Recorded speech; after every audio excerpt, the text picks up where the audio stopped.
गाडीवान आपल्या गाडीतून मासे घेऊन चालला होता.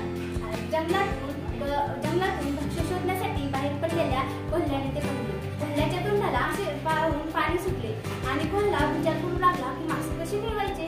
आणि अगोदरच कोल्ह्याला तर खूप भूक लागली होती. तेवढ्यात कोल्ह्याला एक युक्ती सुचली. मग कोल्ह्याने गाडीवान आपल्या नादात गाडी चालवून पुढे चालला होता हे कोल्ह्याने पाहिले. कोल्ह्याने त्या गाडीसमोर मेल्याचे नाटक करून पडला आणि गाडीवानाने कोल्ह्याला असं मेल्याला पाहिलं आणि गाडीवान हा खूप आनंदी झाला. गाडीवानाने विचार केला की या कोल्ह्याची कातडी विकून आपल्याला 4 पैसे मिळतील. मग काय, गाडीवान गाडीच्या खाली उतरला आणि त्या कोल्ह्याच्या शिट्टीला धरलं आणि आपल्या टाकलं गाडीमध्ये. मग कोल्ह्याने गाडीवानाचं लक्ष आपल्याकडे नाही असं पाहिलं आणि कोल्ह्याने स्वतः पोटभर माशी खाल्ली आणि त्या गाडीतून उडी मारली.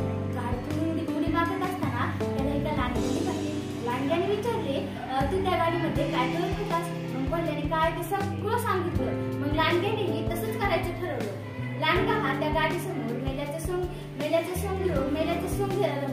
जसं कोल्ह्याने केलं तसंच लांडग्याने त्या गाडीसमोर मेल्याचं सोंग घेऊन पडला. आणि हे गाडीवानाला तर आणखी आनंद झाला. गाडीवानाने विचार केला की या लांडग्याची कातडी विकून आपल्याला तर आणखी पैसे मिळतील. मग गाडीवान गाडीच्या खाली उतरला आणि लांडग्या जवळ गेला.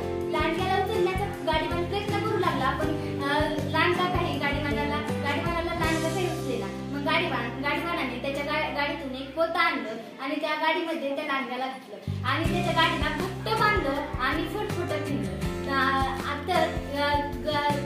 लांडग्याच्या अशा या लापरवाहीमुळे लांडगा हा मृत्युमुखी पडला. तर आपल्याला या गोष्टीतून असा बोध मिळतो की या एका व्यक्तीसाठी फायदेशीर ठरलेली गोष्ट ही दुसऱ्या व्यक्तीसाठी तशीच फायदेशीर ठरेल अशी नाही. तर